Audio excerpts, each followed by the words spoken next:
That's what I'm talking about. Wait! Okay, now, from the beginning. Hit it, boys.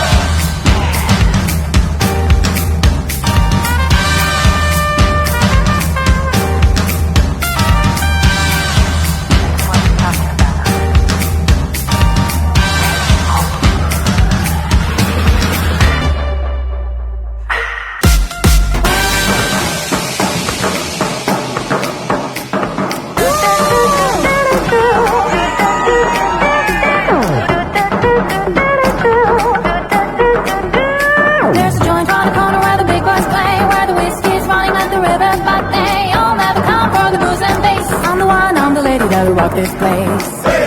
That'll rock this place. That'll rock this place. Rock this place.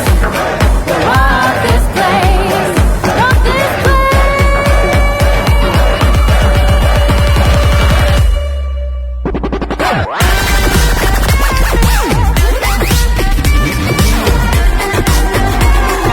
Joint on the corner where the big boys play.